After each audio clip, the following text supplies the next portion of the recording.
Good evening and welcome to the Channel Studios here in London with your international news around the world in 5.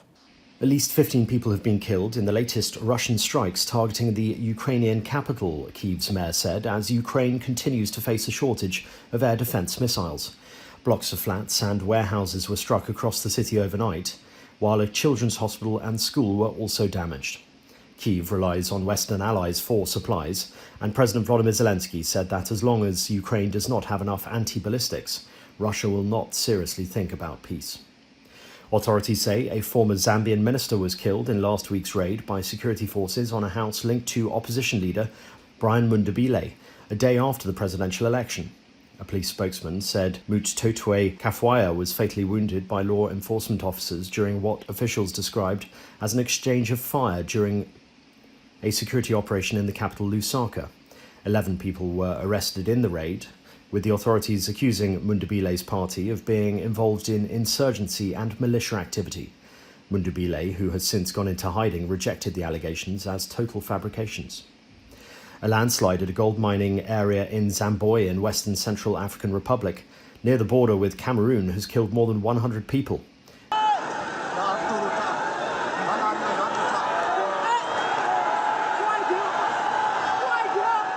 Videos shared online appear to show a slope collapsing onto a crowd of people at the site as others ran to safety.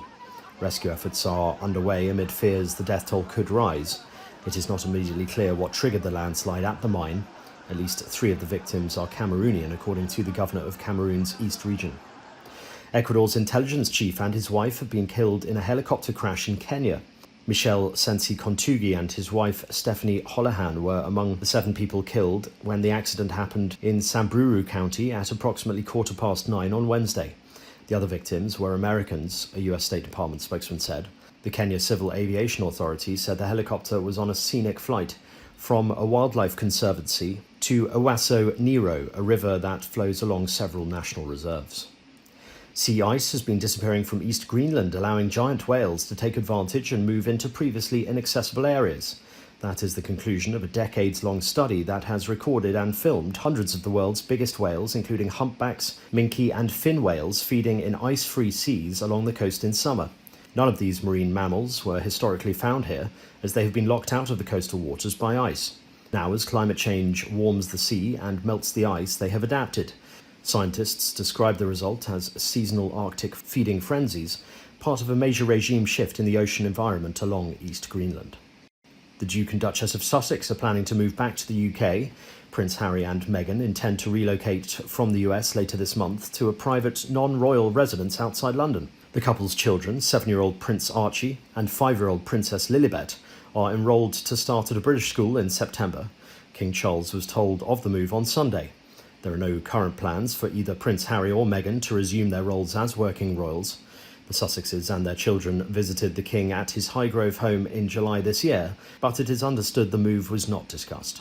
I cannot help but think that the re-election of President Trump had something to do with that. And he took on this much more kind of combative relationship where he was criticizing Trump on the Stephen Colbert show and over Ukraine. And then, obviously, alongside that, he became much more positive about Britain. And in November, he wrote this love letter to the United Kingdom. It was to coincide with Remembrance. But he wrote, it wasn't just about Remembrance. He was talking about, the banter and, the terraces of sports games and things like that. It was very much, about UK culture and British culture and his love of it.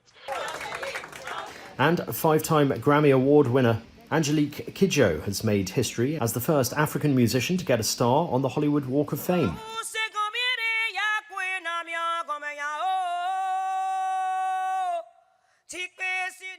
The musical icon, who comes from Benin, was joined by her family, friends and Hollywood actors.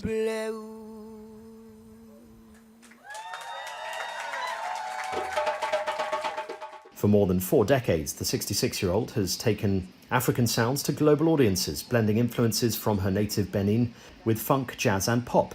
Celebrating her illustrious career, Kidjo thanked others as her legacy was immortalised in Los Angeles. And that's your international news around the world in 5. Now back to the Channel Studios in Lagos.